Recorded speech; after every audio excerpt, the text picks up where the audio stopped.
It's just wonderful to be here today. First of all, it's wonderful to be here at home. And it's wonderful to be able to see the river and to almost be able to see the mountains. We have been choked in by smoke for about 3 weeks now. And we did evacuate. We've been in very serious fire conditions. They just brought some people in to fight the fires. I don't know why it's, maybe we were not big enough, but anyway, it's big enough for us. So there's more people coming to help us, and that's why our level of evacuation has been reduced.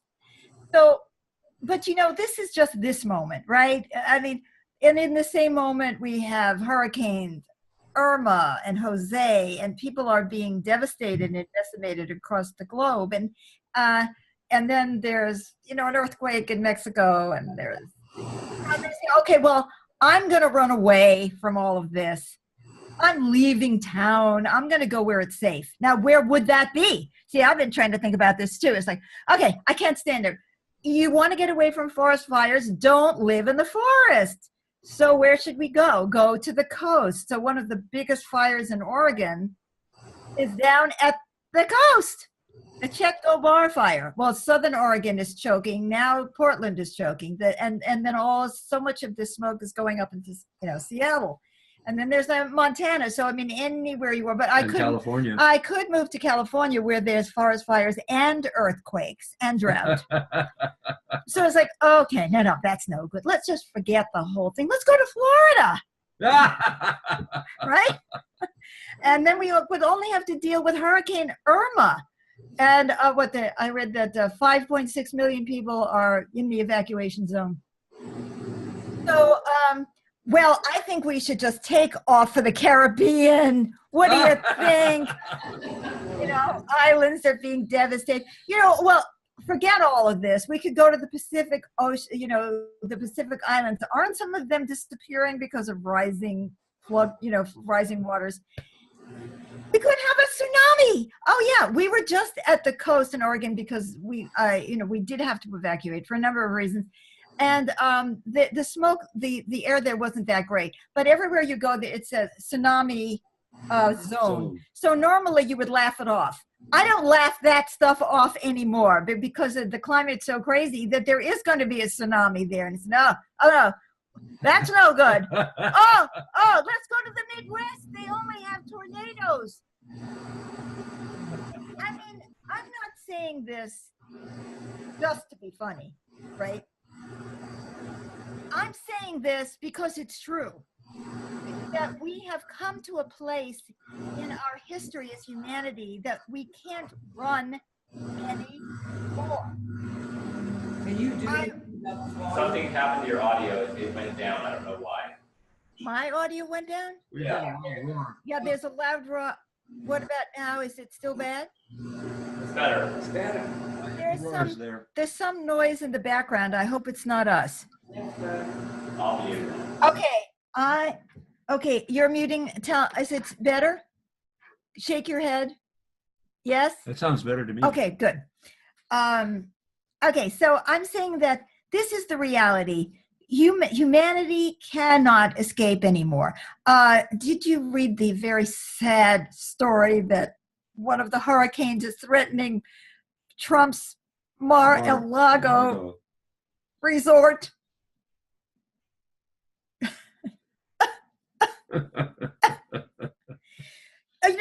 And the governor of Florida evidently is one of those people who doesn't want to think about climate change. I mean, as we know, there is no climate change, right? And if there is climate change, it has nothing to do with us. So, and Rush Limbaugh had to evacuate. So, right, and this was hysterical. I shouldn't do this. This sounds so polarizing. I don't mean this to be polarizing. I just mean this to be like, come on, guys, let's wake up, all right? That he had just been saying that this whole hype about Hurricane Irma was just a hoax, right? To get people to believe there's climate change, but then he evacuated. Well, what a glorious moment this is, isn't it? I mean, it's the best of all worlds and it's the worst of all worlds. And now I'm just talking about climate change. I'm going to be talking about a lot of other things today too. What makes it the worst of all worlds is that, there's so much suffering, it's unreal. I'm 72 and I'm sick, and evacuating, breathing toxic air, our air was hazardous, was beyond hazardous. And that's like the worst it gets when we left on Monday. You couldn't breathe. And we drove all the way down the Mackenzie River Highway. And it was like that all the way down until you got to the coast, really. And they were getting smoke too. But what they called smoke, we would have called a clear day. You can see forever, right? So, anyway, on so many levels, all the nonsense since we've been telling ourselves is just caught up with us, hasn't it? I can keep doing this and it isn't going to hurt. Well, I can keep taking pain medication for all my aches and pains. I can take opioids. The doctor prescribed them. It's not going to do any harm. And then you're addicted, right? How many ways? Oh, I can keep eating a lousy diet forever. And then suddenly I've got cancer.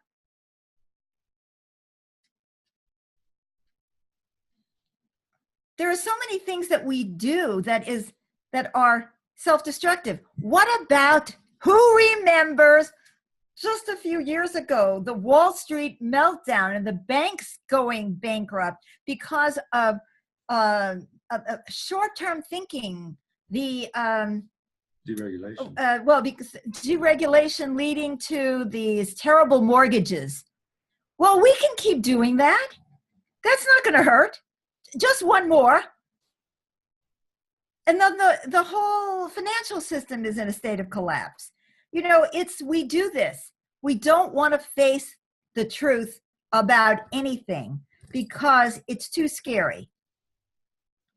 I'm too old, I'm too poor, I'm too sick, I'm too disabled mentally, I'm too stressed, I have too many other responsibilities. I'm too shy. I'm too unstable.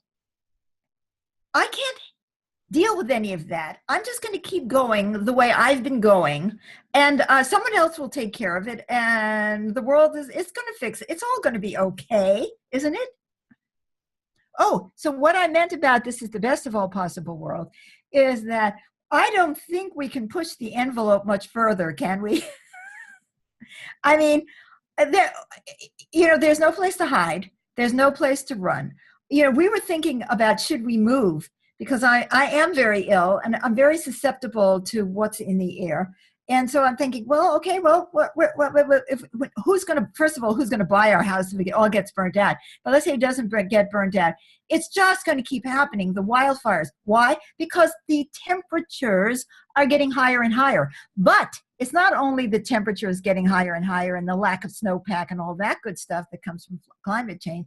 It also comes from policies that were instituted that suppress fire when you need to have controlled burns and take down the old growth forests that help to protect the forests, right? And we know this, but what do? Cut, baby, cut. We need more oil wells, don't we? Burn, baby, burn. Drill, baby, drill. Drill, baby, drill. I can't even begin. I think you know all this, but I have to say it anyway, because that's the only way that we can start this conversation. The way we treat ourselves, what we eat, what we drink, and what we think damages us, destroys us. The way we treat our environment damages it, which will destroy us.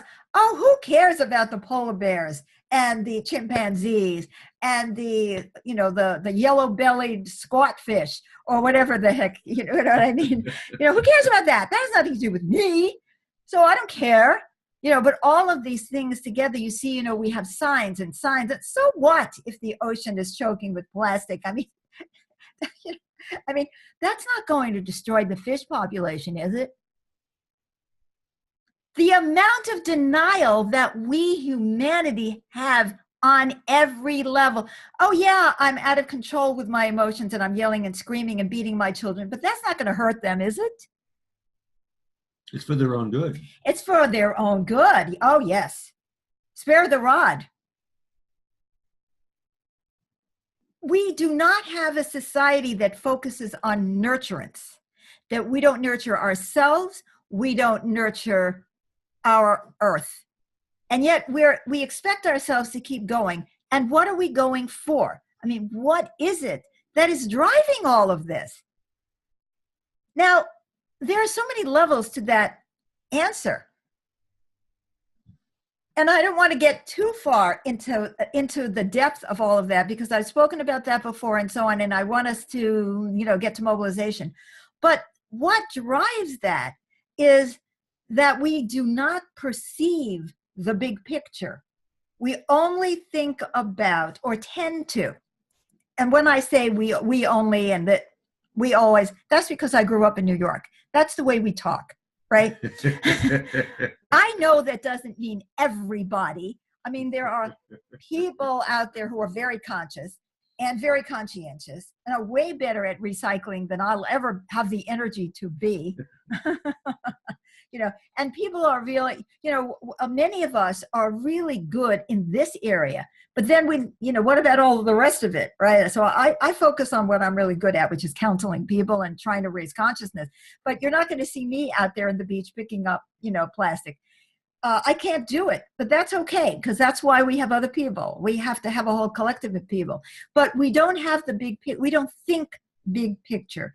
Even if you are a climate gloomer, you may be thinking big picture about the climate, but you may not be thinking about the way we're educating our children. You may not be thinking about your own ego and how self-centered you are. So it's like, oh, we have somebody who's heroic in this way, brilliant, really gets the picture, but who is still oppressing the people around them, suppressing their kids, or popping pills. You can have a musician up there going, oh, the climate, let me snort. Oh, the climate, oh, the climate. I mean, come on. And how many women did I screw today? I would have said the F word, but I don't know what would have happened, so I didn't do that. But do you understand what I mean? Do you understand what I mean? It's like, and then we say, oh, yeah, the climate. It's like, oh my God, we've got so many problems. So I think the only solution is to take a nap. Don't you? Why don't we all just take a nap? Like an ostrich. Right. Or we can have sex, or some of us can drink, some of us can't do much of anything. I mean, the only thing I can do is take a nap. So, so this is what we're looking at. So now I want to tell you something. I put out the message from Granny Rocks. It went out on the innerrevolution.org Facebook page, went on our Facebook page. I've been putting out blogs and talking about what we're doing and, talking about different aspects and making videos that are a minute and a half because people tell me that people have a short attention span. I'm doing everything that I can to catch attention. And people say, oh, I really like that. Click. Like, they're not here. I mean, I love that there are so many people here who are here. But now, how many people do you think really agree with what we're talking about who aren't here for whatever reason? Oh, my daughter has a soccer game today. Of course, she can't go to the soccer team and breathe, but she has I think I'll pass on this meeting. So what can we do anyway? And I'm too busy. And I don't show up. I don't do things I'm not that kind of a person. I don't do that sort of thing.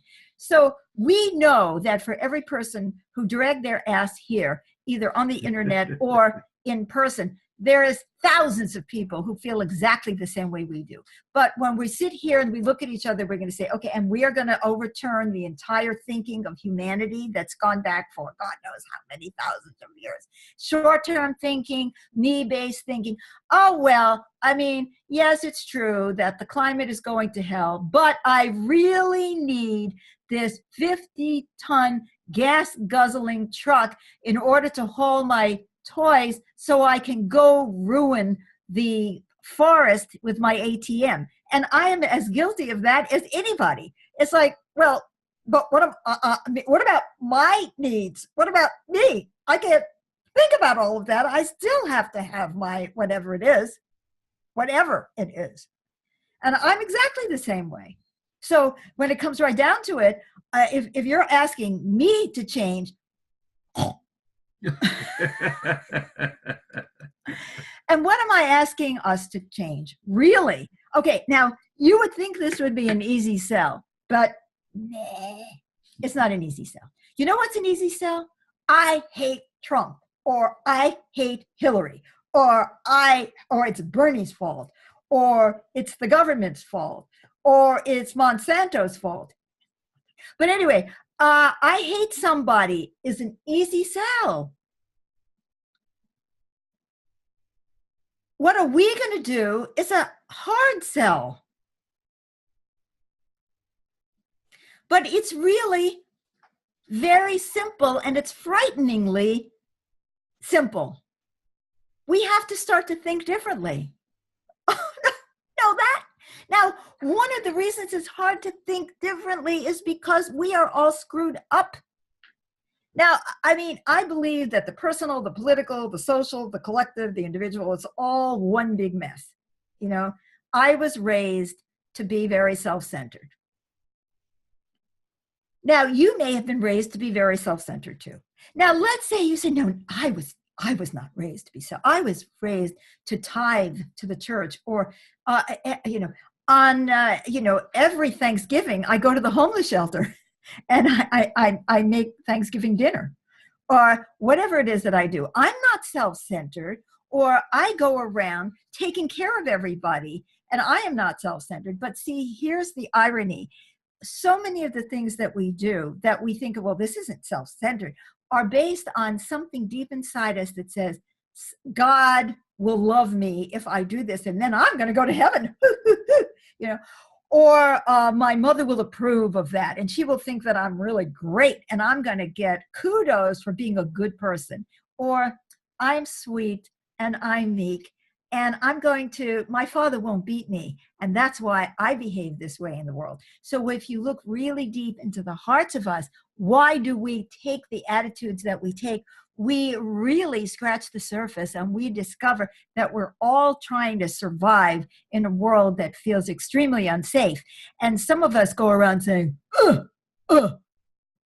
be careful, I'm going to get you.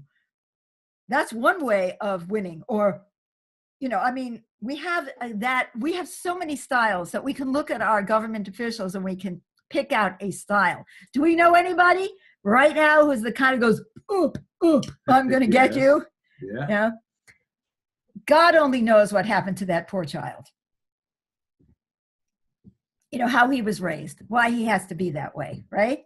So that's one kind of personality that we get that's trying to learn how to protect itself. But some are, I'm so lovely, I'm so wonderful, you must take care of me, you must protect me. That's another style. Or I am working for you, I'm really working for you. Now, what is the platform thing that we have to do here that's going to get most people to vote for me? Oh yeah, that's what I'm saying this week. Okay, I'm working for you. Now, we all know that deep down, but are they at fault? What I'm saying is that each one of us is brought up in a screwed up way in our families that trained us to have certain kinds of personalities and to learn to cope in certain kinds of ways. And I call it, ego-based personalities. But we're all trying to survive no matter what style we have. And you look at the poor politicians who everybody hates, And and they're all just trying to win this popularity contest so they can feel like great people, or maybe they're doing it strictly for money, but I doubt it. I think there's easier ways of making money that have to expose yourself to ridicule constantly, and to be vilified by the press, which is being vilified by you. And so here it is. We have all these people struggling to survive emotionally, struggling to survive financially. How many of us have done things that we don't think are really right, but we did it because we felt we had to? We took a job that wasn't right for us, or we went to work for a company that was dumping pollution into the water, or we have an investment in something that, well, I want to believe they're doing well, but I really don't want to know. And so whether we're trying, or we have to drop wages because after all, our profits have gone down, and gee, I'm so sorry, I'm really a nice guy, but you're fired, or your wages have been cut. Everybody is struggling. Every individual is struggling for love, for safety, for validation, for survival. And there is no grand intelligence that comes out of that. I'm sorry, Adam Smith, the invisible hand. Actually, I think that Adam Smith was really smart about a lot of things about the economy, but we never hear about that part. And then you go and then you have to, you believe that all these individuals working for our own individual self-interest in the short term is really going to create a healthy society. And it doesn't. We're seeing it. I mean, how much evidence do we need? Every one of us out for ourselves does not make a healthy society. Why don't we just forget about the homeless people, forget about the disabled people, forget about the old people unless they have money to pay for being in a residence that creates yet another economic boon for somebody. Let's forget about all these needs. Forget about what our children really need. Get them on the fast track to Harvard so that they can make a lot of money. And each one of these is just another way of saying me, I, me, I, me, I, me. How am I going to survive? Life is too tough to worry about the next guy. You can't fight City Hall anyway. This is what we're up against. I hope I'm being clear. We all know that we have a problem, but we're all stuck, typically, right? Remember what all means if you're a Brooklyn Jew?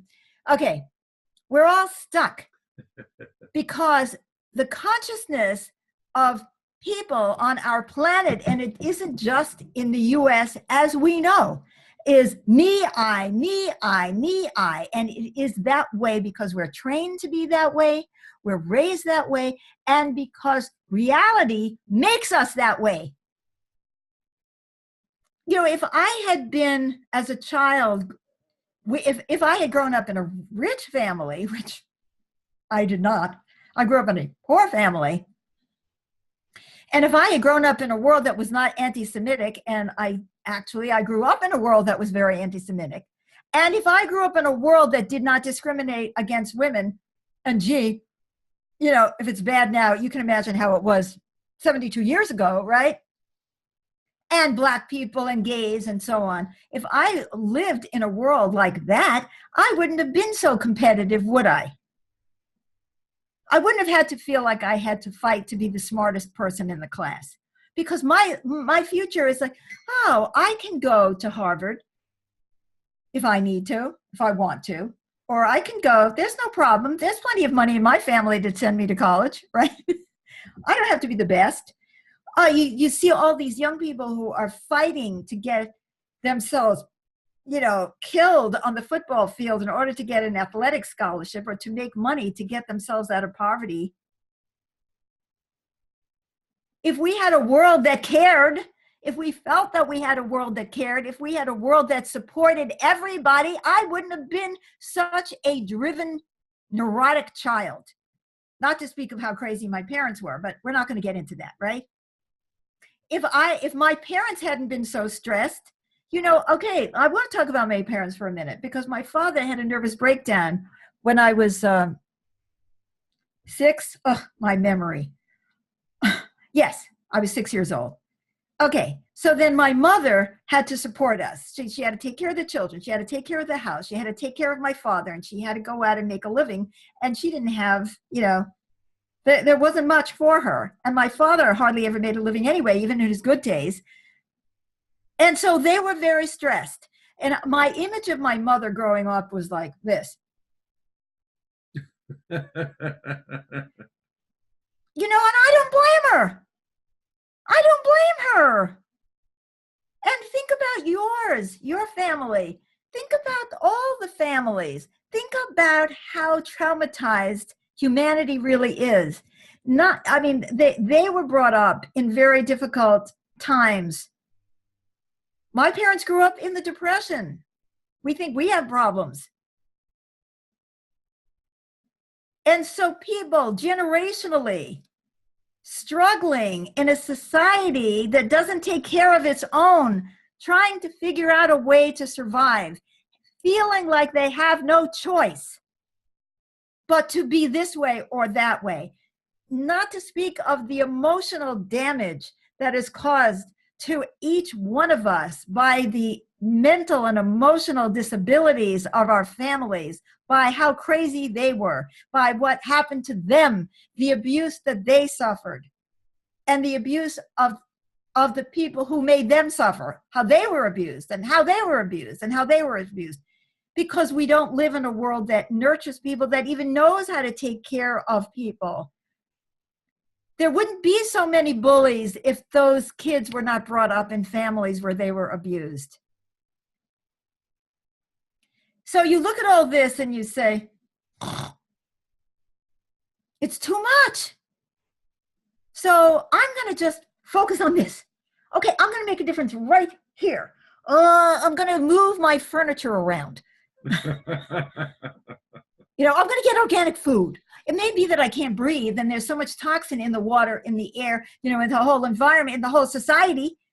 But hey, I'm cleaning up my act. I'm fine. I'm going to be fine. I'm going to get off drugs. And the guy next to you in the car is on cocaine and hits you and you're dead anyway. So we have to change everything. Now, this is probably not what you want to hear. You say, why did I even come to this meeting? I thought this woman was going to say something sensible. But this is the only thing that's sensible. We have to change everything. Everything. And by changing everything, it means we have to change the way we think about everything. Now, I have been following, to my chagrin, the political debates of the last few years, which I tried to escape for many years.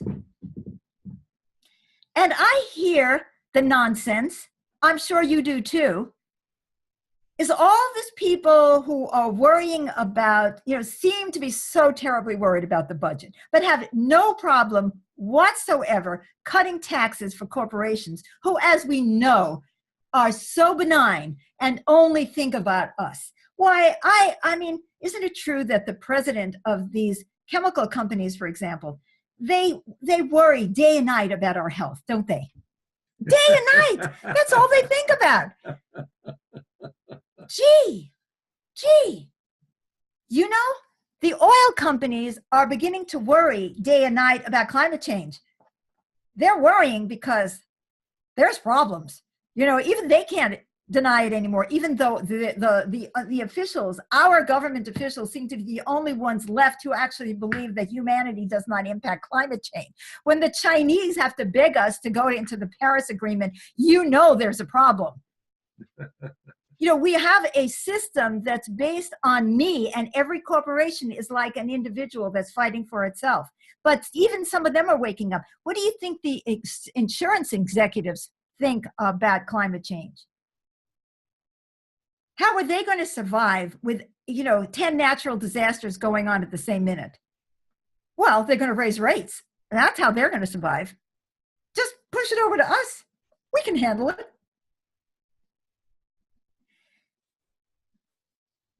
When I say we have to change everything, I mean we have to change the economy. We have to change the way we think. We have to change the way we treat ourselves. We have to change the way we treat each other. We have to change the way we treat life. And we have to change the way we treat the earth. That's all. Now, you look around this group, And there's a lot of old people here. I am one of them. And then there's some young people. And the old people are too tired, and the young people, like, well, what can we do? And then we have the people in between who are busy. We have busy people, old people, demented people, young people, people of color, people who are busy. We're all too busy, being stressed out, trying to survive in this crazy world. And you look around this group and you say, this group is going to make a revolution? Are you kidding? Just look around. You really believe that we can do it? What's your first reaction to that? Or, well, if not us, who? We at least are willing to face reality. You know, when I was reading this morning about the forest fires, I'm not an expert on floods, although I grew up in a place that flooded frequently. I've had a little of, you know, many things. But, you know, there are ways, but we would have to stop our short-term thinking in order to do it. We would have to stop thinking only of my company, my company's profits, my balance sheet, and not even, and by the way, executives in these big companies, they're not thinking about their company, they're thinking about their positions in their company. Like, oh my God, what's going to happen to my job if I don't show more profit? I'm going to get fired. They don't even care about the company, because if they could leave that company and go get a higher paying job, they would. Nobody cares about anything. All we care about is me and my money and my position. No one feels related to anything. I bet you when people made shoes themselves, they had more pride in the shoe than if you're sitting there in the typing pool at the shoe company. You don't care about the shoes. You never even see the shoe. It's, you know, Karl Marx in the 19th century figured this whole thing out about the economy. And I don't mean that you know, that I'm a believer in Joseph Stalin or, you know, or any of that stuff. But Karl Marx was a very smart man. And he looked at it and he said that we are becoming alienated from our own labor. That was then. Can you imagine what it is now? We don't even have a connection with what we produce. Even if it's healthcare, how many people, you know, at the hospitals really went into this field because they cared about people, but end up having to care about a million other things, including their jobs.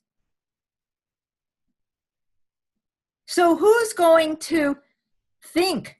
Who's going to say, you know what we really need to do is confront everybody who lives in a forested area and tell them that if you live in the forest, there's going to be controlled burns and you're not going to like it. And who's going to invest in thinning the forest of the young trees rather than cutting down the old trees. And who is watching the chicken coop is the fox, right? Because now we have business and you know, lobbyists in control of the very departments that are supposed to protect our environment.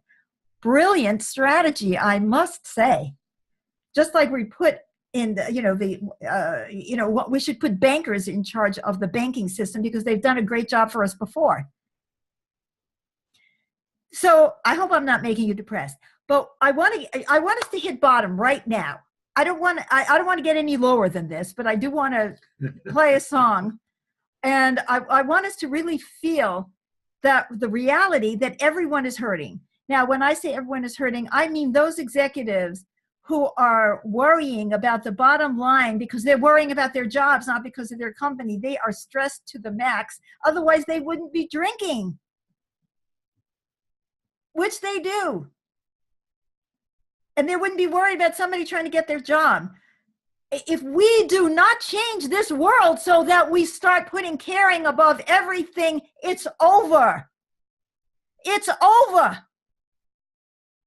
I don't even have to say it anymore. You can see it with your own eyes.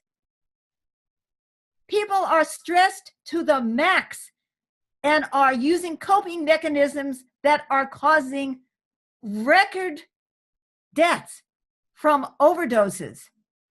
Children are growing up scared. People are overtired, overstressed. Our planet has been pushed to the limit. But I don't hear anybody out there, I don't mean anybody, but I mean generally speaking in the political arena, saying we have got to stop. We got to stop the way we do business. There is no business as usual anymore. We can't even afford it anymore. We have to get together and start thinking about the needs of the whole. We have to start taking care of people. We have to start caring for people and for the environment. That is number one. But it's no, it's not that. It's about, well, how can we increase the gross national product? Or how can we increase our profits? How can we increase our profits? How can we increase our profits? We are going to be the most profitable dead planet in the history of the universe.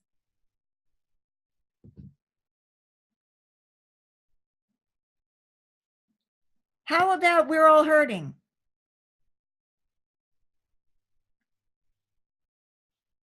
Todd, we're going to be playing some music. Unfortunately, for those of you on the internet, it's going to sound lousy. It really is good. Well, yeah, I don't know if it'll sound lousy, but give me a moment here. Okay. This is a CD. James and I made it to give away for free. It's called Rumblings of Revolution by Granny Rocks, whoever that crazy lady is. Is everybody with me at the moment? Yes. I want to get to what are we going to do about it, but we've got to, I really wanted to lay it out because some of us still want to believe there's some place to hide.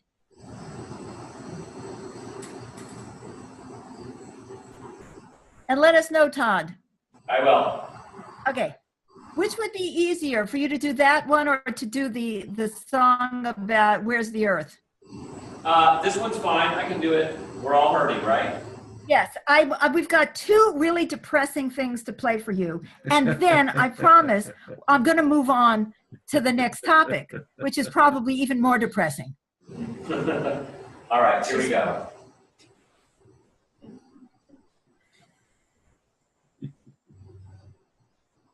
Could you put share your sound? 1 second. You have to come to one of our events in order to get a free copy.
you, Todd.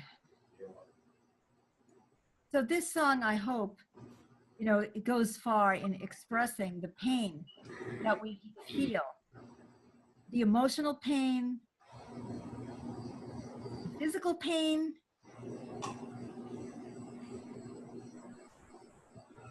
that everyone feels. I don't know about others, but I didn't hear it at all. You didn't? No. Oh, we did. We're on the internet too. I don't know why. Yeah, I did too, and it sounded all right. Okay. Okay. Not that that helps to know that, but Well, it does. It means that it's a problem on her end for some reason. oh, okay. Thank you, Christine. So now, okay, there's one more depressing song that I want to play for you before we start to flip this around. And it's one that I just wrote last week. And it came to me as we were in the smoke and the fires. And Hurricane Harvey was hitting, and it's actually a music video. So, and what I'm talking about here is, see, the climate is only an example of the devastation. The devastation is inside.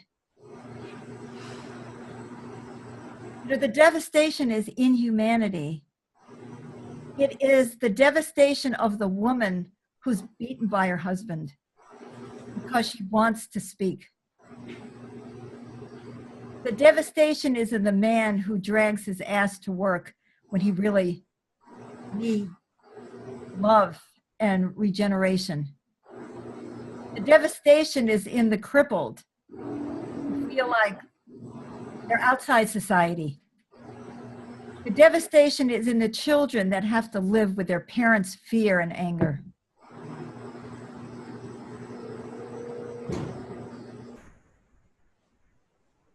That's what I see. I don't care how many football games we have, how many cheering, how many laughing parties, how many hysterical drunk debaucheries we have. Who do you think we're kidding?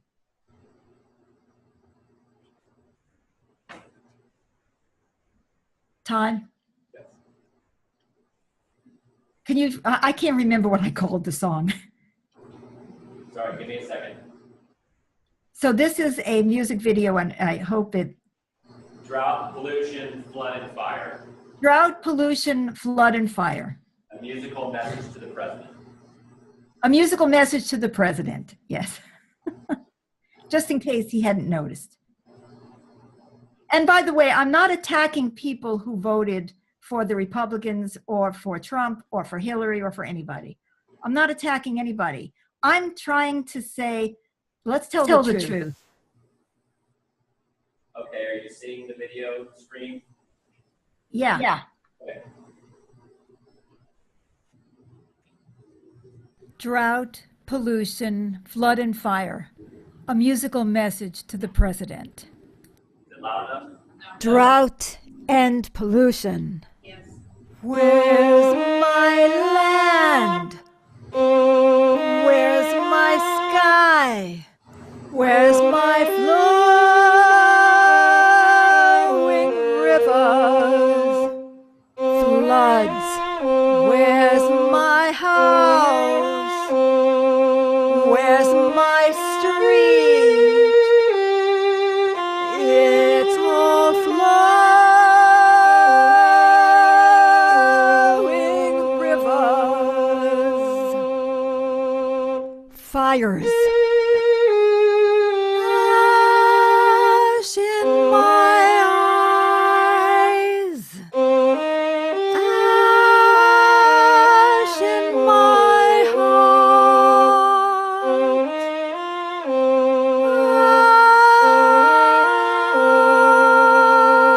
Ash in my soul.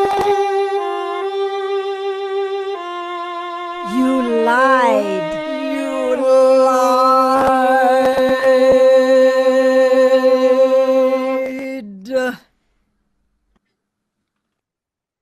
Drought, pollution, flood, and fire. Okay.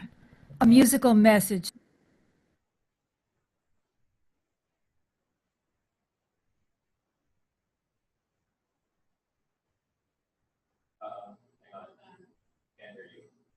That's my fault. Okay. Thank you. All right. Drought, pollution, flood, and fire. If you think about that, not only physically, and I didn't mention tornadoes and hurricanes and, they've increased the number of earthquakes in Oklahoma exponentially since they've been fracking. What a surprise.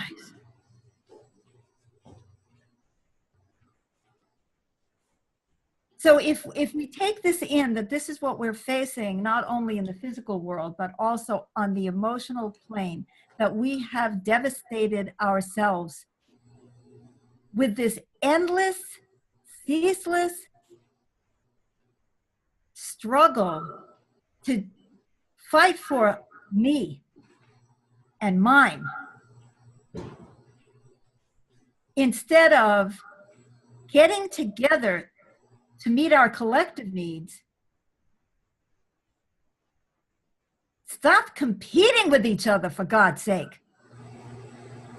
I can't stand this polarization. It sounds like my parents bickering.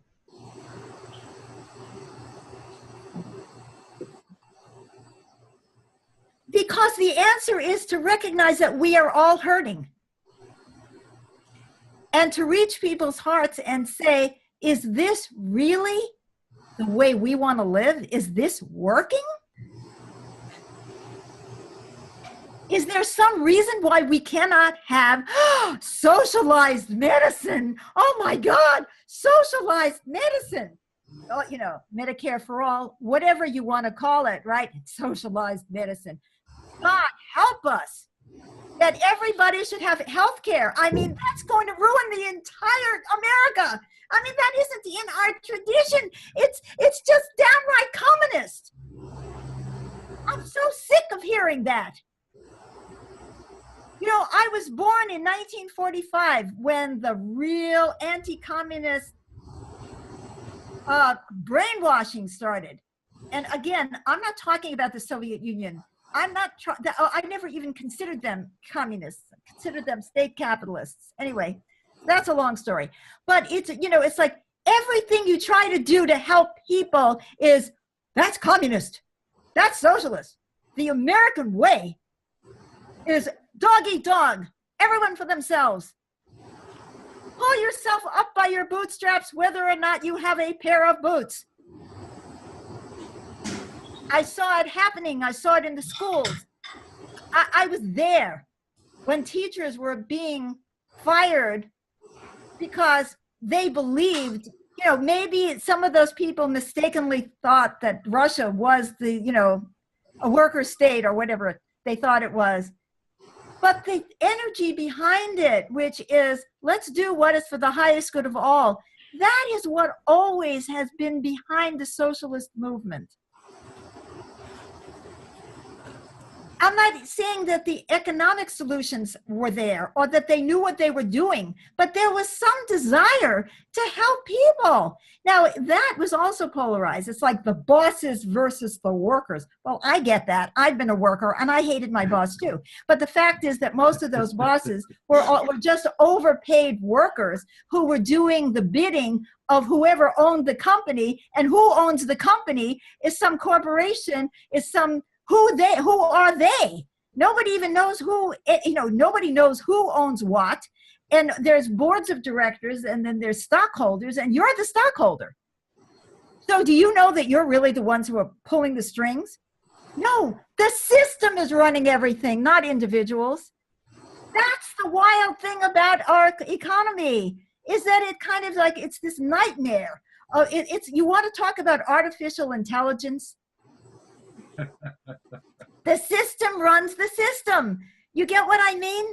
Like the big wigs, the CEOs of these corporations, they have to answer to their boards, they have to answer their stockholders, who have to answer to the mutual funds that are answering to the Wall Street, who's answering to their bosses, that nobody seems to know. But we all know we have to do one thing: profit, profit, profit, profit, profit, profit, profit. We have the prophet of profit in the White House right now. Things have hit that. But if you say, maybe this is not really the way to work society. Oh no, you're a communist. You're a communist. Oh, maybe I'm just a person. Maybe I'm a human being who says, this is crazy. This is upside down.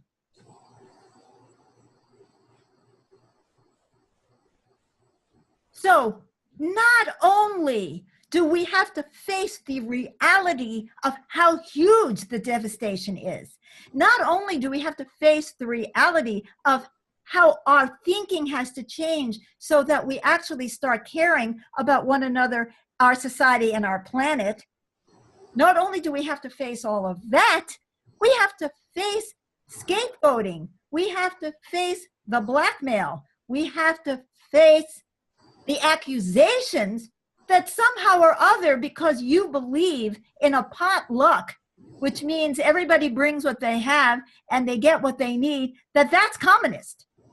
And that makes you the enemy. You know, who decided that? Who made up that rule? Probably the same idiot who said women should wear high-heeled shoes.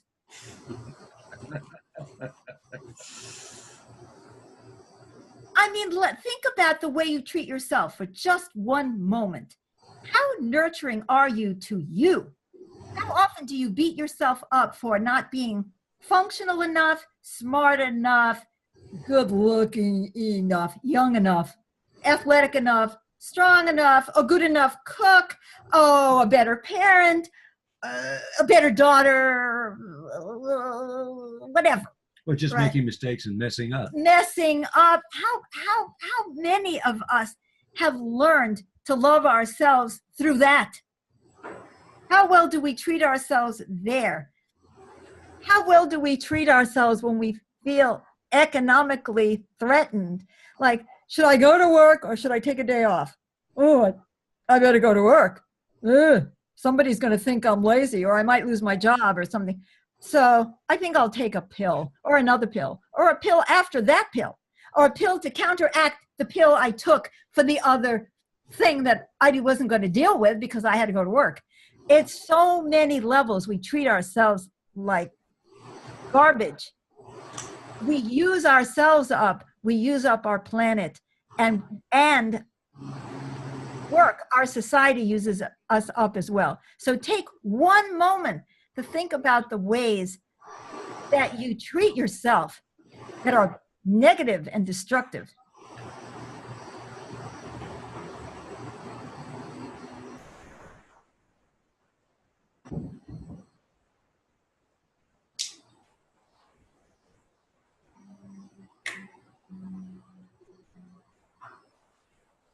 I've got a dozen. And now let's think about the way we treat one another, just for a second. This is the positive part, right? So I think about the way we treat you. How many of us are really don't put down other people? How many of us don't try to prove that we're better than others? How many of us don't try to prove that we're more deserving than the other one, and therefore the scant resources should come to us?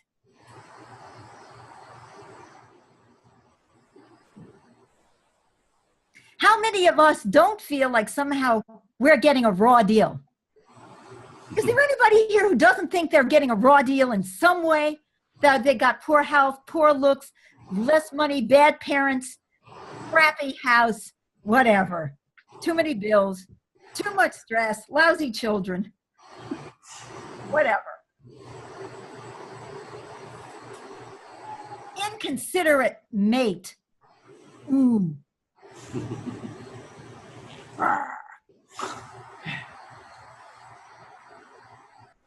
Okay.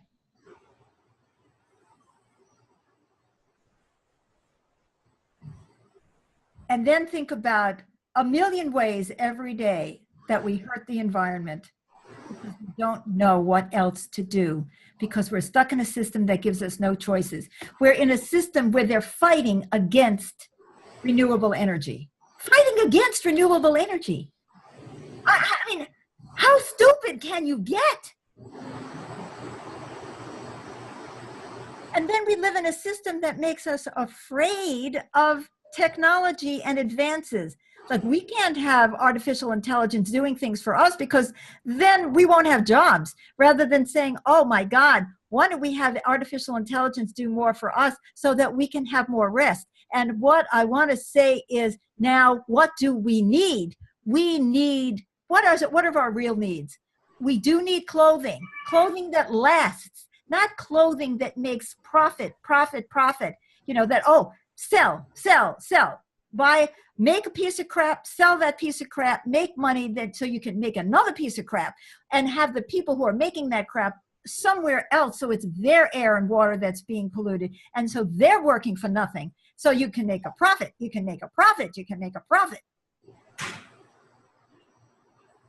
We need decent clothing that lasts. We need houses that are well built, shelter. We need heating and air conditioning, if you ask me.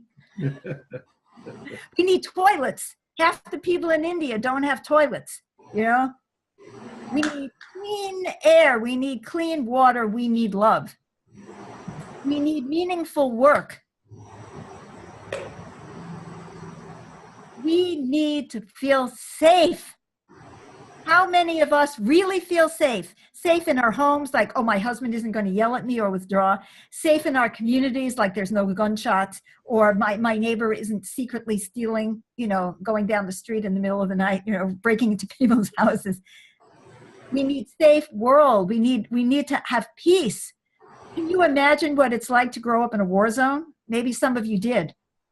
Living in my parents' house was enough of a war zone as far as I'm concerned. These are the things we need. Do I hear a conversation nationally about how are we going to bring more love into our families, a more sense of community? How are we going to give reassurance to our citizens that if they get sick, they're not going to get dumped? How many do we hear a conversation about children being raised with clean water and opportunities? No. The conversation is about, should we have the government, the federal government, or the state government, or give this to the private industry, which, oh, we all know business is so enlightened, as we've seen over and over. And government, oh, they're very enlightened too. I don't hear those conversations. I want to start that conversation. Now you say, you know, Granny, you are crazy. You have laid out a scenario that is so depressing that I should go have a drink or take a nap. But I'm saying that is maybe what it takes for us to say, I want to have a conversation. Now, what is my strategy to change the world? I want to have a lot of conversation. I want to start mobilizing people. How do you mobilize people? First, you have to reach their minds. You know, we can't get, you know, a lot of new people. I mean, let's try to elect people who are asking these questions, but let's ask these questions. Let's go to our representatives and say, are you really worrying about the health of the forest, or are you really worrying about the health of the logging industry? Well, they said, well, of course we have to worry about the logging industry. I know, I live in Oregon. You do not have a logging industry. You have a lot of poverty. So why aren't we providing other sources of income for people so they don't have to cut down the big trees? It's all so convoluted. It's like one excuse leads to another. Well, you can't help it. We have to go back to coal mines because people in West Virginia are lacking in jobs. Well, they're not going to open those coal mines anyway. That's a fantasy. But nobody wants that back anyway. Why aren't we talking about providing money for people? We had a guy on in a Revolutionary Radio, and I think he said that if we divided up all the wealth in the whole world, everybody would have an income of $200,000 a year. Is that, no, I'll take it. I'll take it. You know, we have an obscene division of money in this world, with 64 people owning more than half the population of the world. That's obscene. There's no excuse for it. And we have a system that believes in that. And they say, well, there isn't enough money for health care. We don't have money for child care. We don't have money for schools. Well, where is that money? Where is it? What have we been working for? When do we get back what centuries of workers have produced? When does it come to support us? And by us, I mean everyone. Whether you work in technology or you're working in the fields. And we have to start by keeping that question in our minds. We have to change the way we look at the political system, at the economic system, at the social system. We have to start saying that the emperor has no clothes. You can't clothe the emperor until somebody tells him he's freaking naked. So, but you know, what I'm saying is so like off the wall radical, but it isn't. It's just common sense, isn't it? It's common sense. We are never going to have a well society if people are frightened, stressed, scared, polarized, divided, fighting against each other, competing against each other instead of cooperating. And you say, oh, team sports, they really teach cooperation. Yeah, cooperate with each other and kill the other team. You know, what is the consciousness that we are implanting in our children to compete and compete and compete instead of to cooperate? Well, that's just downright communist. Well, I wish it were.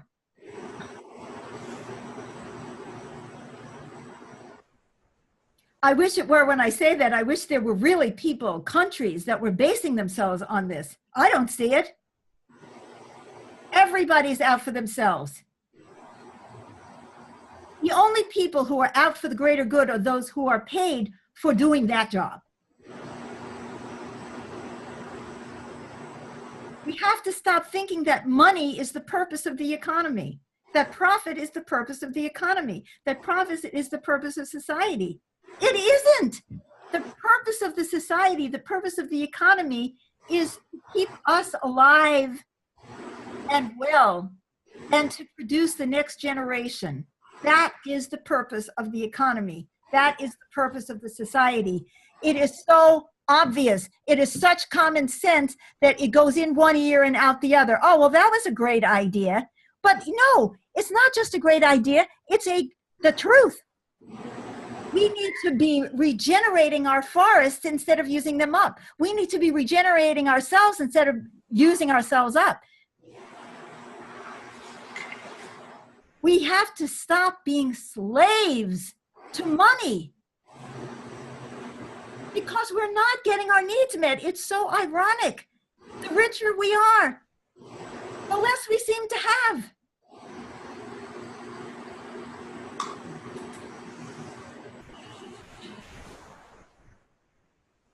Todd, would you please play Love is What's Worth Fighting For? Sure. When I'm talking about love now, I'm talking about connection and getting over the entire competition mentality that we have been taught is normal. It's not normal. It's self-destructive. It's what we've been brought up with. That's what makes it normal. You know what's normal? Normal is whatever is the norm. So if everybody in your society put big things in their ears, that's normal. Whether it's good for your ears or not, everybody has them. Well, that's normal. I mean, isn't that the way it is? Weren't we born that way? So first is we have to wake up and we have to be willing to tell the truth and wake everybody. Okay, now. Can't hear her. She moved up. Oh, hold on. 1 second.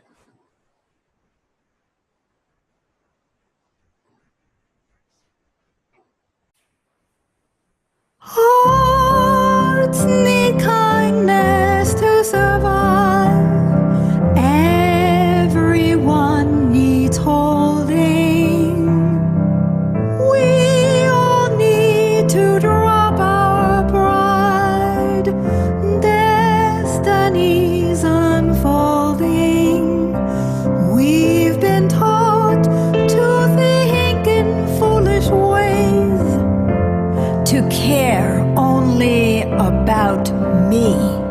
And the truth can cause us fear inside, but we cannot run from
the woman who wrote that song,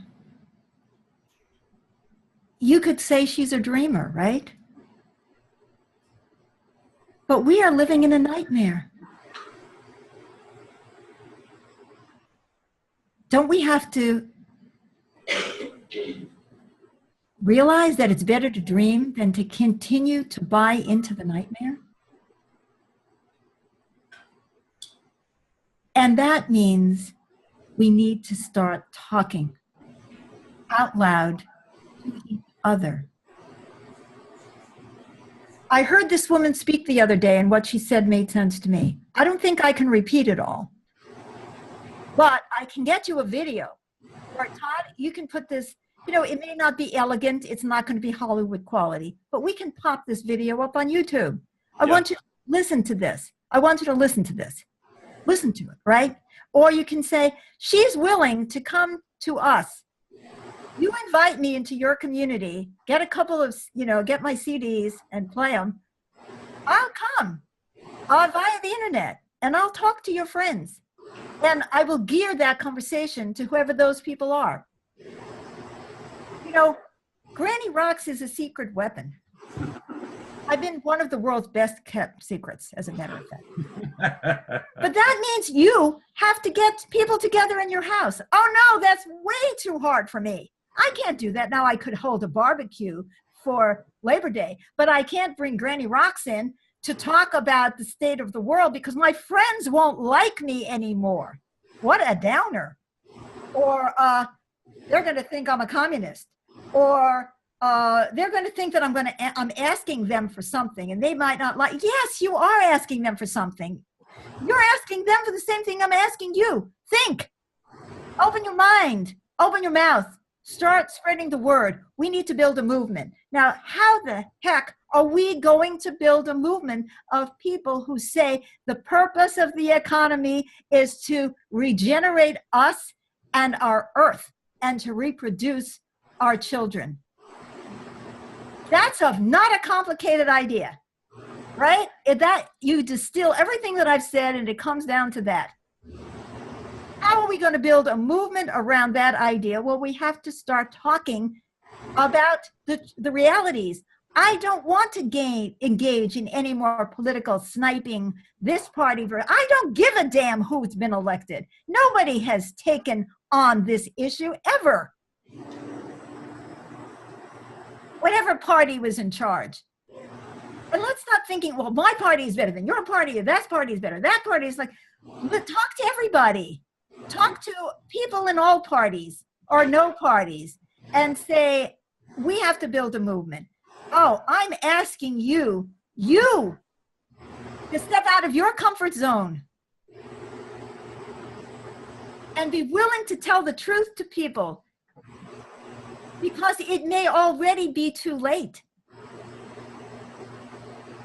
And at whatever level of functioning you are, you can talk to someone. You can send them to grannyrockson.com or my Facebook page is a great place to go. Facebook.com/grannyrockson.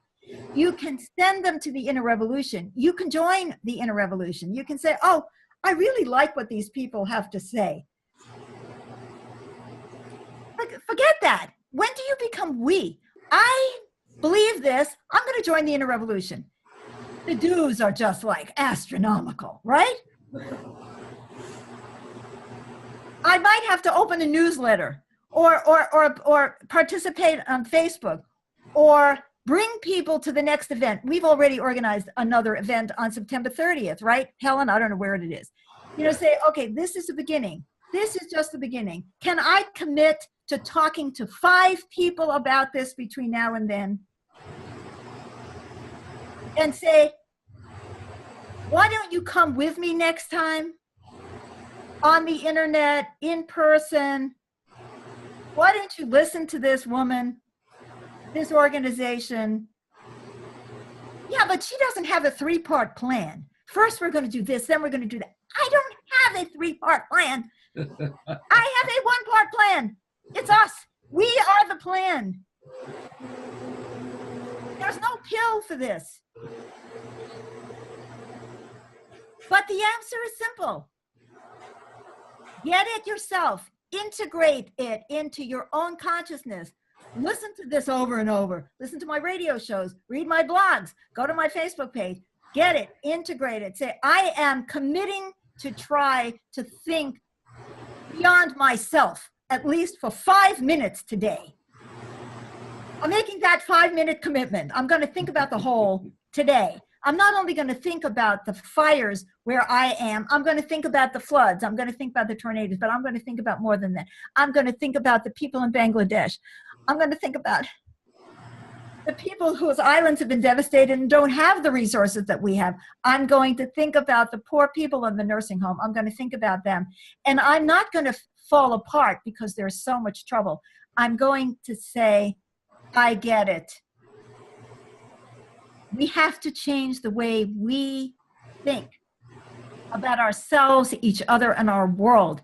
I've got a whole book, 688 pages. You can get it for free. It's about changing the way people think, living with reality. I've almost decided to pay people to read it.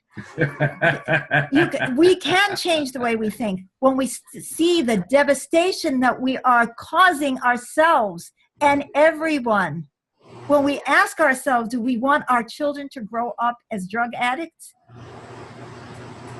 Do we want our children to grow up stressed, angry, defensive, polarized?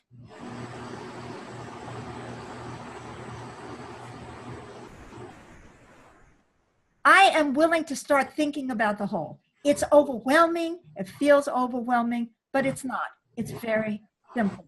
We have to change our society, start caring about regenerating us and our world and reproducing our children. Now, that means that when you go and you're writing a letter to the editor or you're talking to your politician, you're not just saying, I don't like the potholes on my street.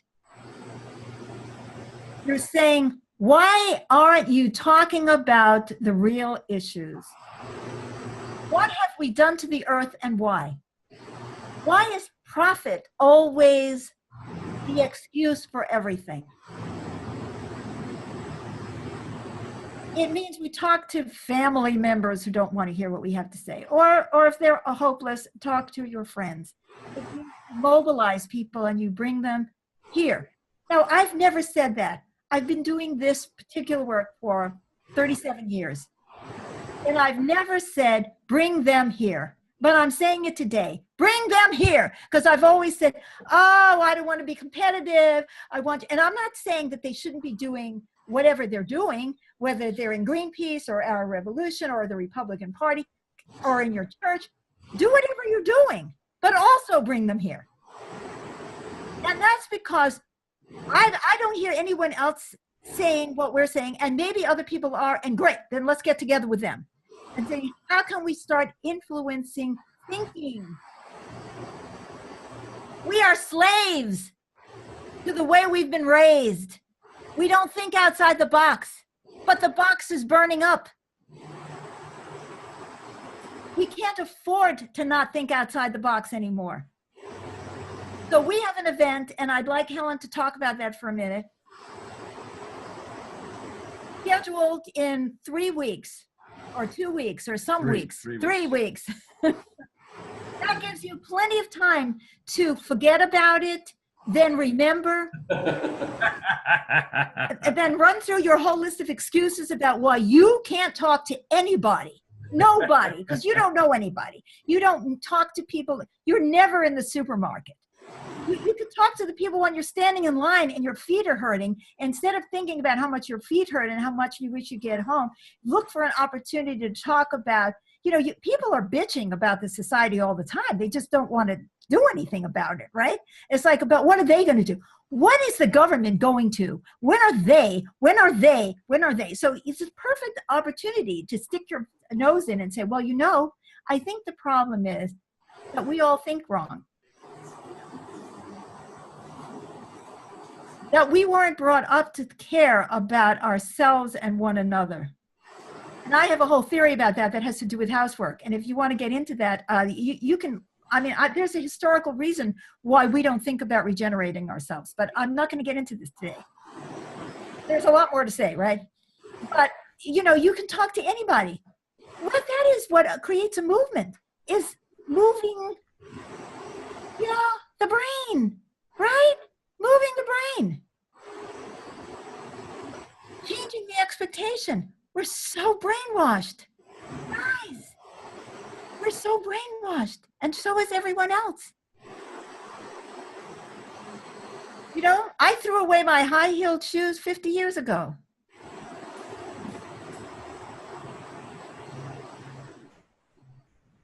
I haven't worn a bra in I don't know how long. You know? Common sense. Common sense is our revolution.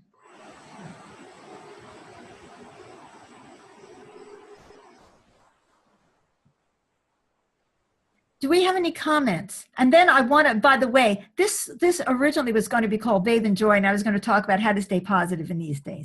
But I had to change it. You have to, you know, be willing to go with the flow, right? So the flow is pretty obvious. So I went with the flow. But we are going to sing Bathe and Joy before we get out of here, and maybe some other happy songs, happy tunes. Because I don't want us to get depressed. I want us to get into action, right? If we get so depressed, I'm so overwhelmed, we have another excuse to, I'm not depressed. I am not depressed. Because I'm fighting. I'm fighting for. I want to stop fighting people. I don't even want to blame business. You see what I'm saying? Because it's even business, it has no control over what it's doing. I'm talking about a system. I don't even want to call it capitalism. I don't want to call it. Call it something that, you know, it's the system of me system. Whatever. Profit me system. I mean, it's not that I'm afraid to say the words, but it's so beyond the narrow ways that we frame these conversations. Everyone has a stake in changing the way we think. Everyone lives on this planet. Whether you're rich or poor, your house is going up in flames. Your guts are turned inside out. You're stressed. You're alienated. You're drunk or on drugs or overeating or throwing up or gambling. Your children or you are gay or trans. There is no they, because we're all in this together. I'm going to actually pause. So if someone has a question or a comment, I'll allow you actually to say something before this program is over today. I just want to say I'll make a commitment to talking to at least 5 people. Next event in 3 weeks. Great. And 688 for us to have a look at. I've been referring to this little handbook here that you put together, called Handbook for the Inner Revolution, which has about strategies and such. And it's free. It's a free download too. Free.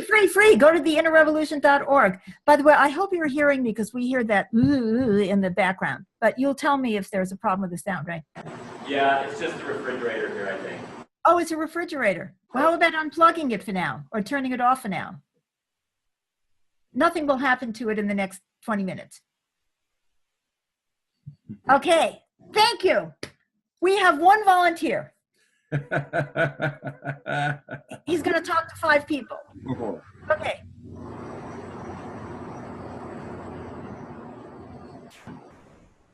Have I put you into some silence? Yes? Go ahead. Are you still hearing it when I mute the microphone? Okay, now I don't hear it. Okay, I see someone coming up. I haven't even talked about it. I'm Laverne, and my name starts with what I think we need to do, and that's listen.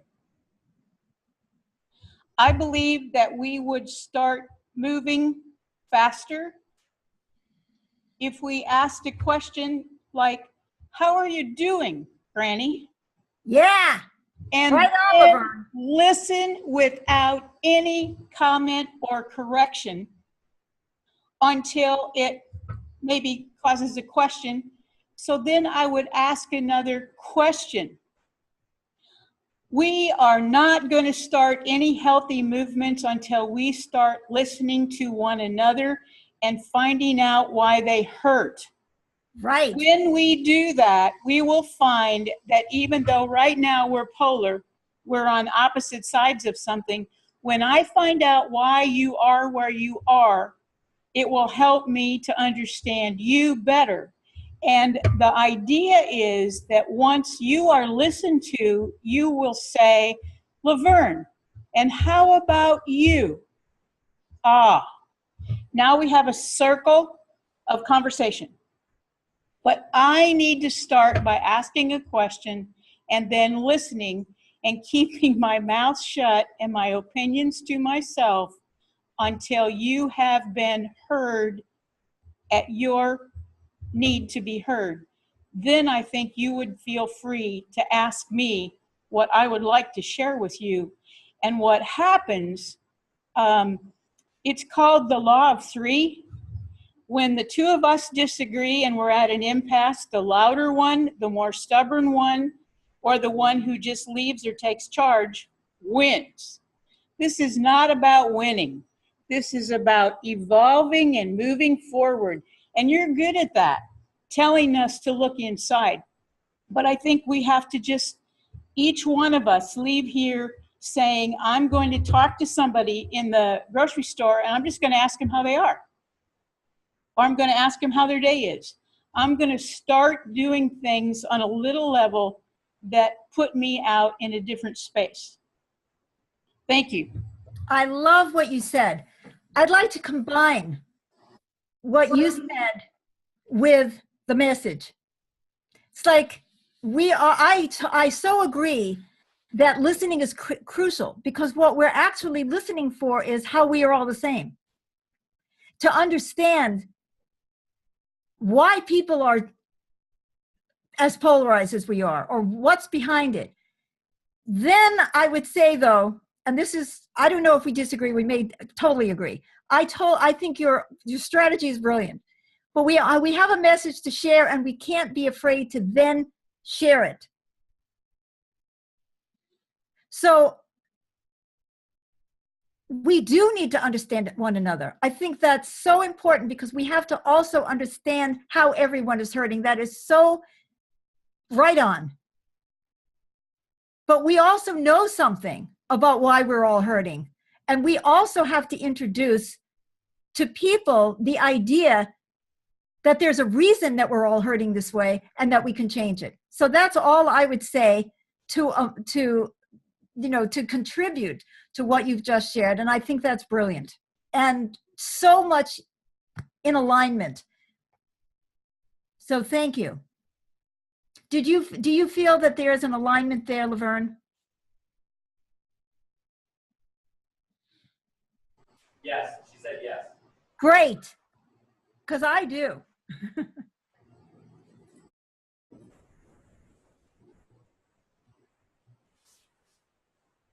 I feel ready to talk to 5 people or more. I don't feel very hopeful about having an impact. That's just something that I notice as a reaction. It's easy for me to do what Laverne just talked about, which is ask people how they are and create a circle. And then the next step is for me to then share, I've been thinking about this a lot about, my own, where I am. And I realize that I'm so consumed with capitalism and driving myself really hard and supporting a dynamic where we all drive ourselves really hard, that we actually never have time to relate and regenerate. Something like find my own words and then invite people to come. So I can feel a shift, like I can feel an internal shift to go towards doing this, but there's also something in me that's struggling.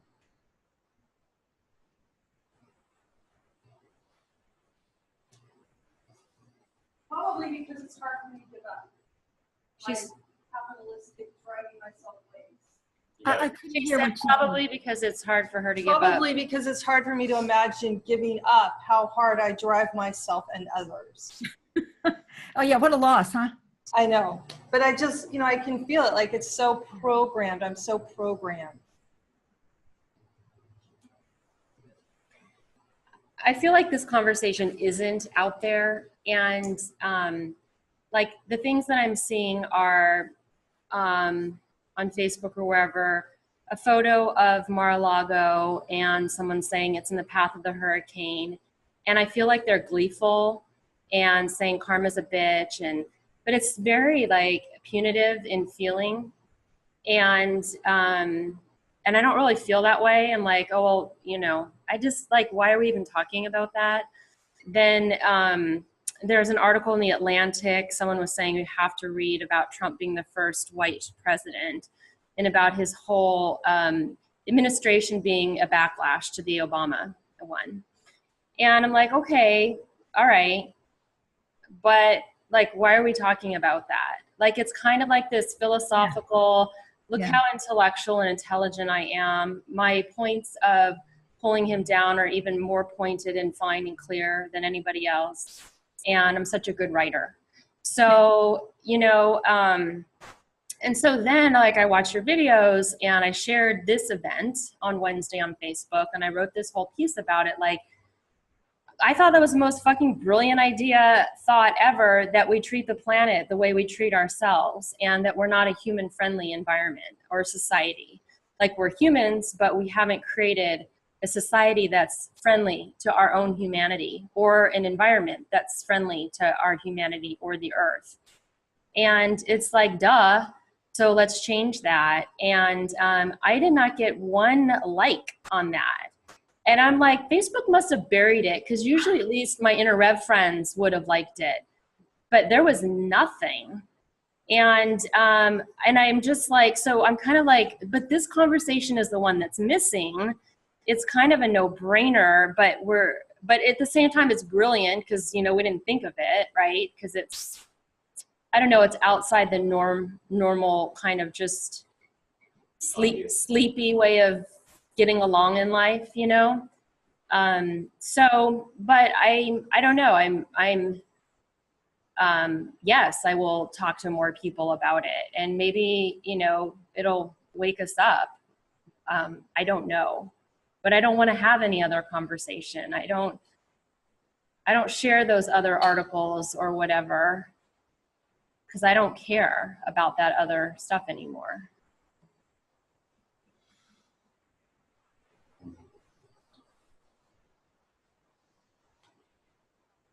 I feel like, well, this kind of, I'm stuck in the fear of I don't know.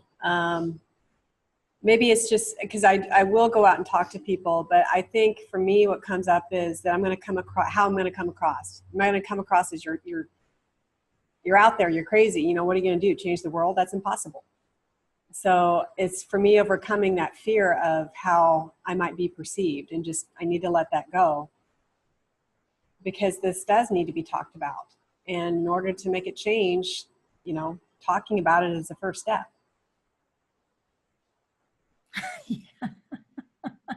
When are we going to stop worrying about how we look? Is it any more serious that people think we're crazy than they don't like our hairdo? The whole world can go down in flames because we don't want people to think we're crazy. Or they're not going to like our hairdo. I mean, it's like, talk about short-term thinking. Isn't that something? Isn't that sad that you feel so little safety in the world, that you're afraid that just speaking up, even if you were wrong, is going to get people to hate you. You're going to be thrown out of the tribe. I mean, I understand why we're afraid of being thrown out of the tribe, because none of us can exist by ourselves, even though we have this idea that that we're these rugged individuals. There isn't an individual anywhere. If somebody didn't lay the asphalt, we wouldn't have been able to drive the car over the road, because there would have been no road. I mean, there is no rugged individual. There's no individual. We're all together. And so it is scary when you speak and you say something that might antagonize somebody, it might antagonize your family, that you're afraid if something happens to you, you're going to have to depend on them. Or your friends, if you say something that's bad, maybe your friends won't come and help you when your child is sick.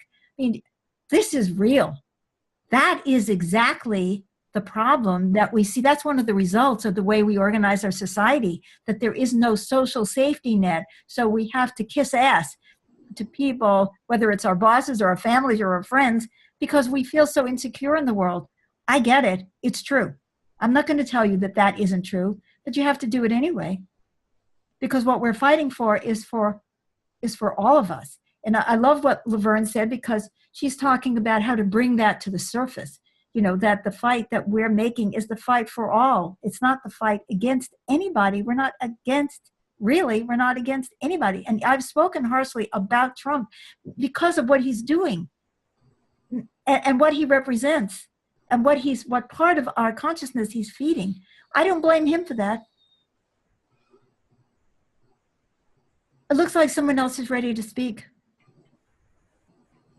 Hi. Hi. You know, it seems to me that we've lost love, peace, and understanding, and we traded that for profit and greed in our society. And you know, there is a solution. The good news is there is a solution. The bad news is we're it. Yeah.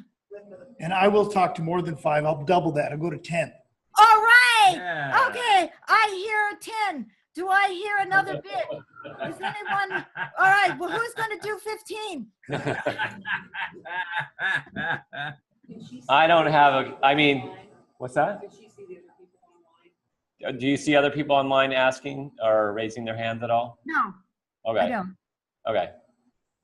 All right. I'll go next. I'm watching everybody. Okay. I've got you in mind. I want to get to the point that I can't even see everybody on the screen.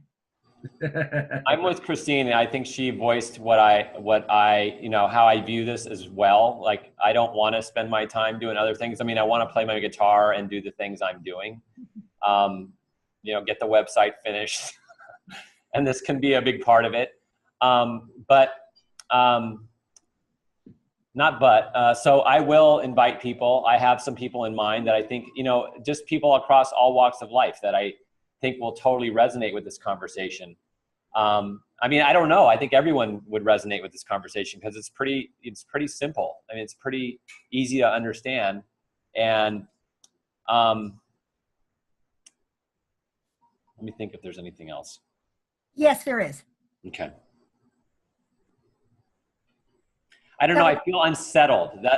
I just feel shaken up. You know, like I've heard this message. It's not new to me, but I think it's really hitting me. The level of, I don't know, the way you spoke about it today. It felt depressing at some points. Like, you know, but you have to. I mean, I'm just trying to let it seep in so that it becomes like my fundamental thinking, breathing. You know, like that it changes my orientation, you know, so I think that's what's going on inside. I'm kind of grappling with changing my fundamental orientation. I mean, Christine pointed out to me yesterday, she said something and I laughed at her, and it was totally an automatic cut down kind of communication. And she confronted me on it, and I didn't feel good about it, but she was right. She is right. And that's another aspect of this that I want to change. It's that automatic, you know, thing. So Power struggle. yeah, and I think if more of us are in the conversation together and grappling and dealing with it, you know, beyond us and the innerrevolution.org, that will just help to fuel the momentum and the movement, as you're saying. So I do see the necessity or the importance of inviting people, and I will invite people. And I hope to have 5, but yeah. You don't have to produce anything as long as you try. That's Yeah. all we care about. And by the way, you can get a Granny Rocks. Do you see that hummingbird there? See? This is a beautiful t-shirt. This is this t-shirt at the bottom. I don't know if you can read it. Those of you who are on the screen who've never seen it, it says, "Even the humblest can rise." Even the humblest can rise. We believe that. We can we can lift ourselves up and we can lift up one another. And you can get these t-shirts from the innerrevolution.org. We're just charging what it cost us. That's quite a lot, but that's what it is. You know, we're really into making money here. And you can go to, you know, your church, your organization, your friends, anything. You can organize an experience where I can come and speak, and you can speak yourself, but I'm also offering that service. You can talk to the Inner Revolution about how to help. It looks like there's someone else back there. Tracy raised her hand. Aha, Tracy. And then the next person, is that Oren? Yeah, Tracy. Are you wearing a Granny Rocks t-shirt, Oren? Yeah, I am. It was gifted to me. Ah! Yay, but you're wearing it proudly.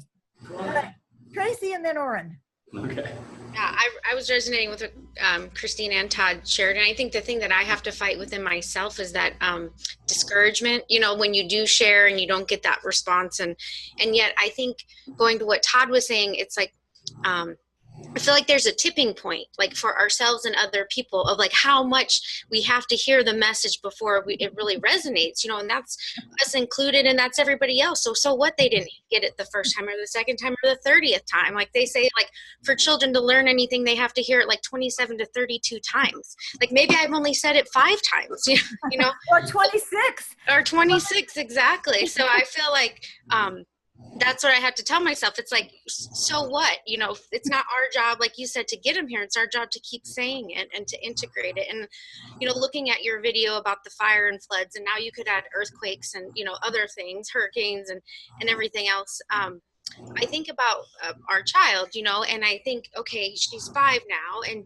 you know, 40 years, she'll be 45, she'll be, and what is the world she's going to be living in? And she's going to look at me and be like, well, what did you do about this? And I said, well, I shared it 2 times on Facebook, you know, like I really tried, you know, like, what did you do? And so I use that to kind of propel myself to get out of the apathy and the, you know, the despair and the lack of movement. Cause it's like, yeah, what are we doing? You know? And so that's, however people respond, and maybe they're responding on ways we're not seeing. Like our job is to keep putting it out there. Our job is in like your music, like it's awesome. It's another way to get to that, to help, you know, really touch people, including ourselves, and to keep reinforcing that too, because that's what it takes to change all of the conditioning that we've had.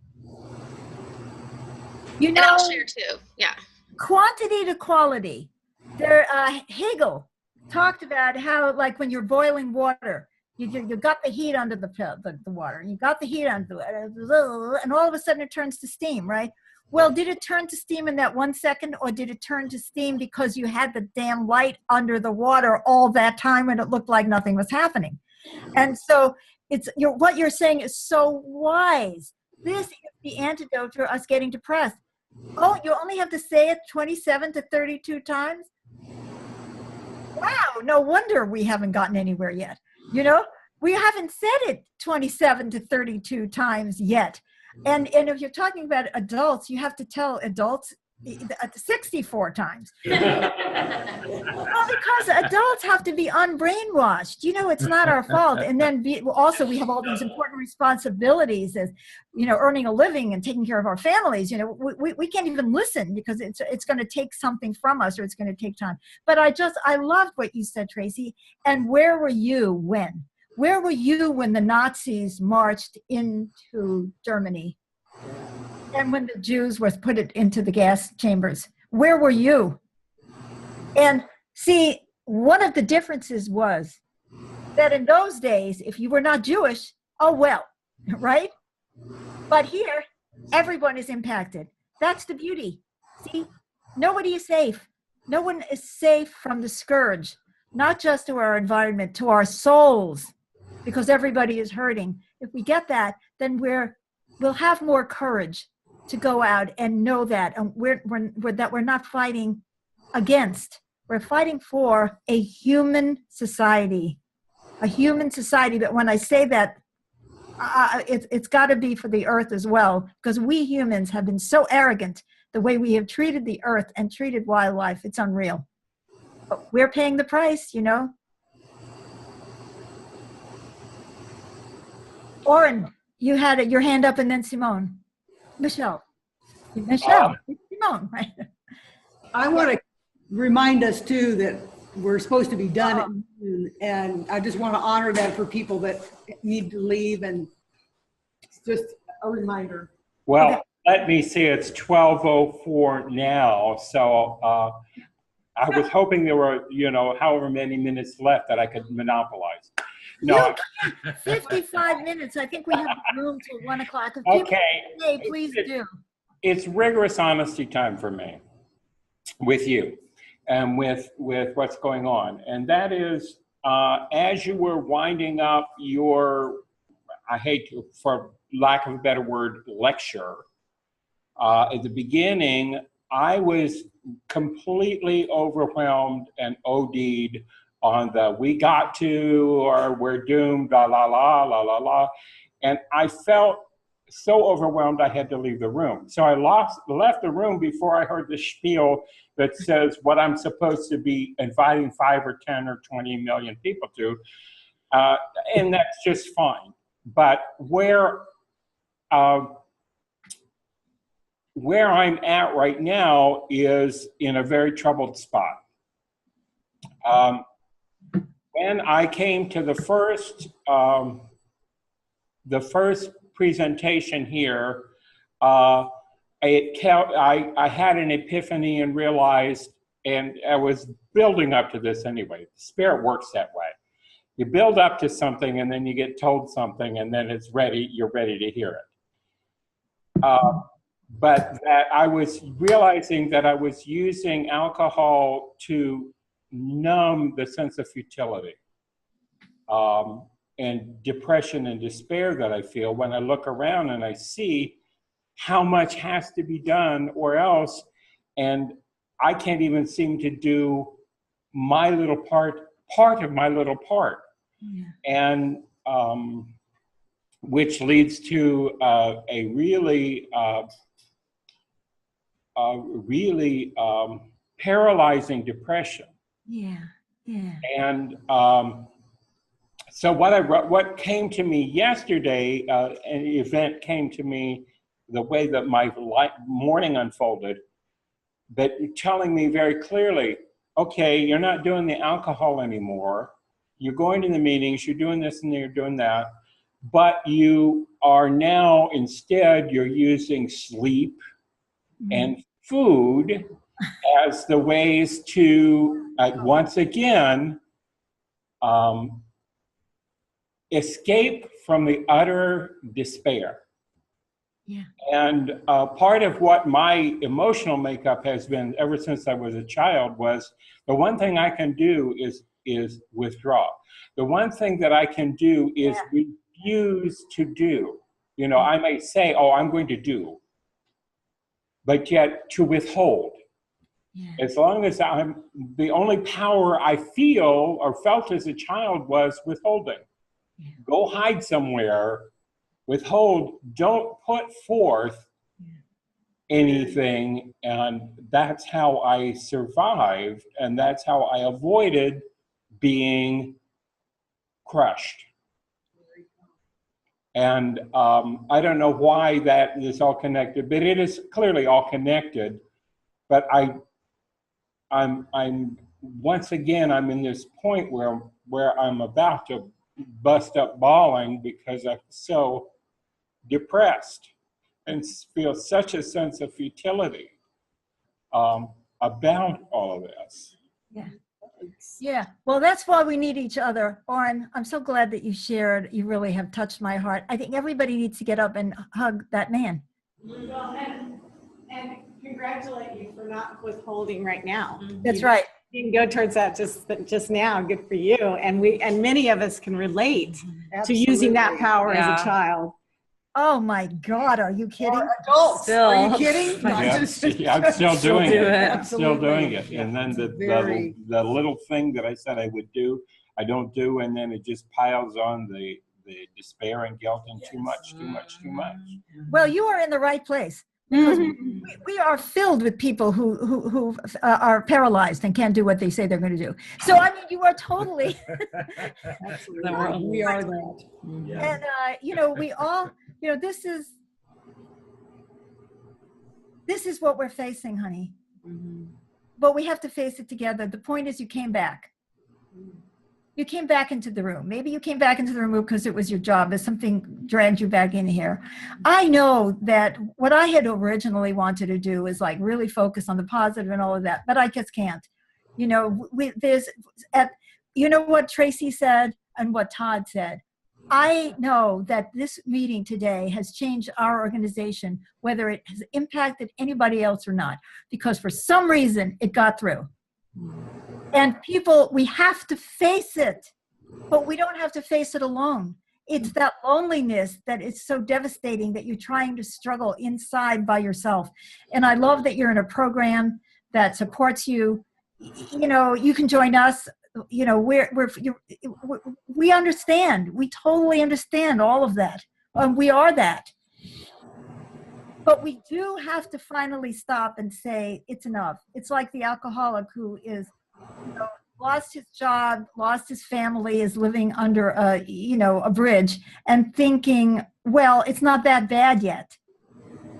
But it is. It's over.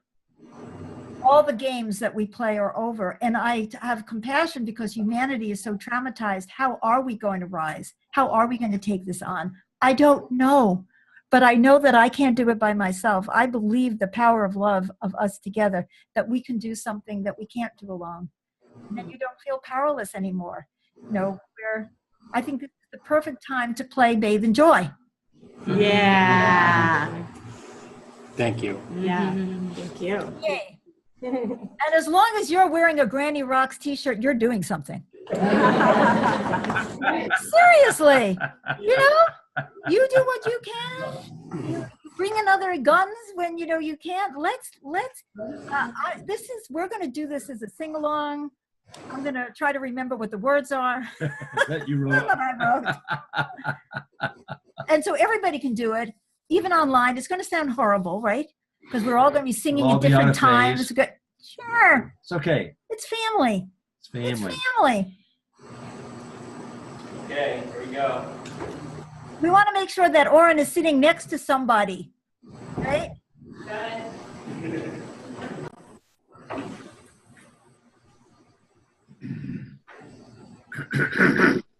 Oh, by the way, you can download this whole thing. You can download this album. Right here, there's the download link. You see it? Yep. Take your fighting elsewhere. I've got a song to sing. Take your fighting elsewhere. I've got a song to sing. Take your fighting elsewhere. I've got a song to sing. I've got a song. I've got a song to sing. God and the God and the devil, it's time for peace. God and the devil, it's time for peace. God and the devil, it's time for peace. It's time for peace. Let's look into the mirror. Let us see ourselves. Let's look into the mirror. Let us see ourselves. Let's look into the mirror. Let us see ourselves. Let us see ourselves. Good and bad together. Let us love ourselves. Good and bad together. Let us love ourselves. Oh, good and bad together. Let us love ourselves. Let us love ourselves. We're going to the river. We're gonna bathe in joy. We're going to the river. We're gonna bathe in joy. We're going to the river. We're gonna bathe in joy. We're gonna bathe. We're gonna bathe in joy. Going to the river, gonna bathe bathe in joy. We're going to the river, gonna bathe in joy. We're going to the river, gonna bathe in joy. We're gonna bathe in joy. We're going to the river, gonna bathe in joy. We're going to the river, gonna bathe in joy. We're going to the river, gonna bathe in joy. We're gonna bathe in joy. We're gonna bathe in joy.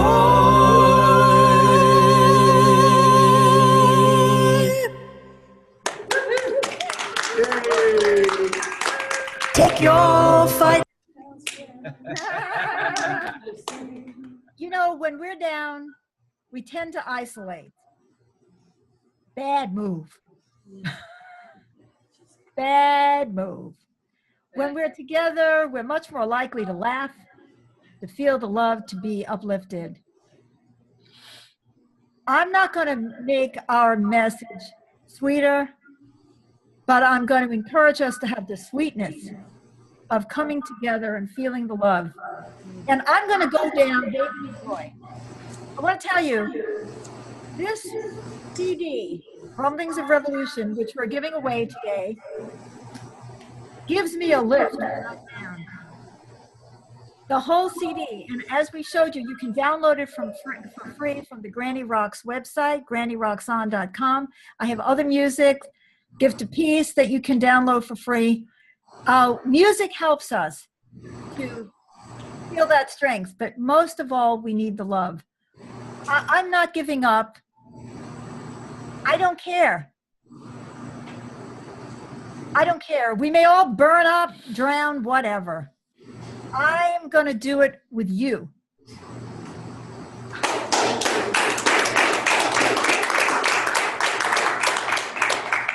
So, Helen, please give the details about when we're meeting and where, and then let's go out with Rumblings of Revolution. We do not know where yet. Oh, wonderful. We're in the path of not knowing. Internet. That's right. We were wanting to have it at the Islamic Center of San Diego, but the people who decide the schedule are out of town, and so we can't wait, till the last second. So we are going to find another place, perhaps here. I will talk to Oren afterwards and have him check the schedule for September 30th, 3 weeks from today. But it will be from 10 to 12. And we don't know what we're going to be doing, just like we didn't know today. We're going to come together and we're going to try to build the movement. And we don't know whether that movement is going to be made up of talking to people who never show up, but we are still moving because we're talking to people, and it's expanding because we're talking to people. And people's thinking is going to be changing. Right, October 8th, we are also having another event at Westmont, which is a residential home. I don't know how to say it, a residence. Senior residence. A senior residence, thank you, in Escondido, and everybody is welcome to come. That's a different event. That's a completely different focus. It's I'm old, but I'm still me, but it's a stand against discrimination and stereotyping of any kind.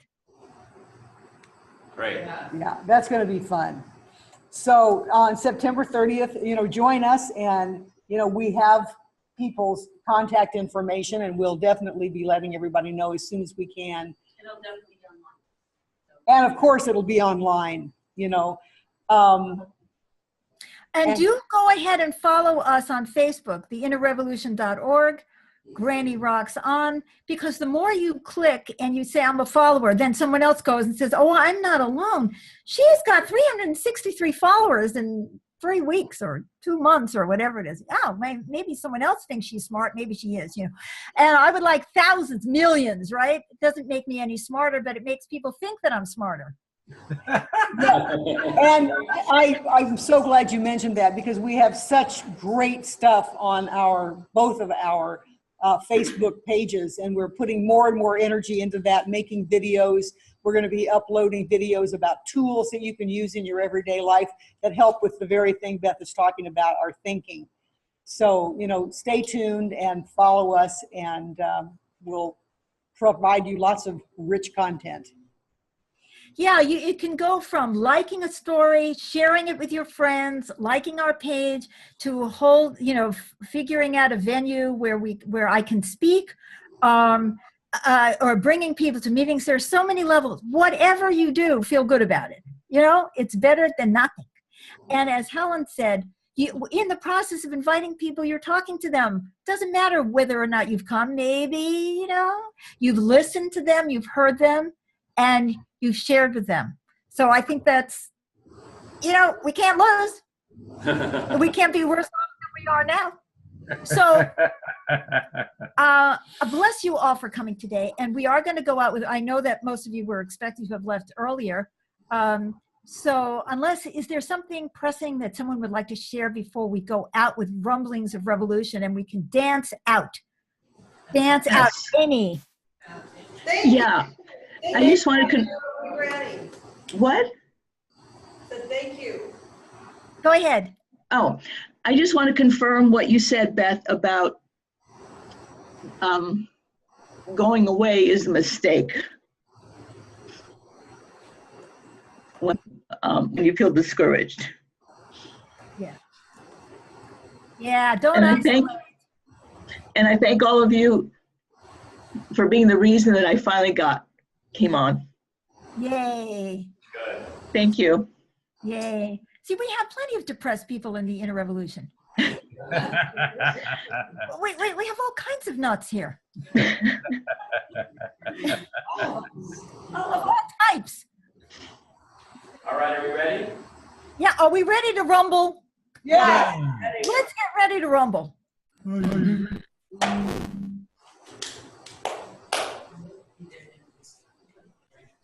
All right, here we go.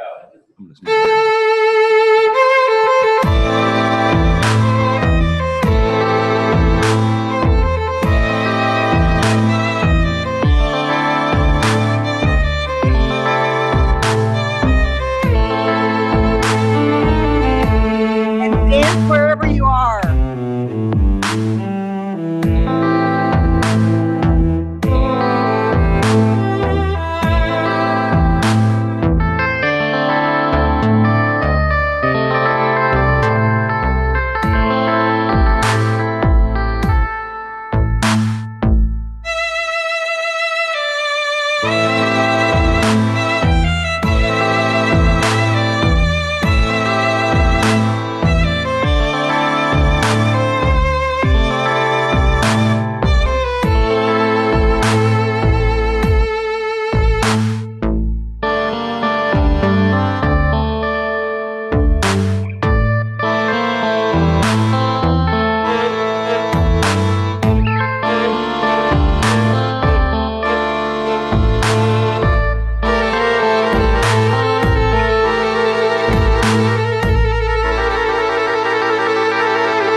please download that album, get that album, come to a free event, talk about it. Let's get out there. I love you.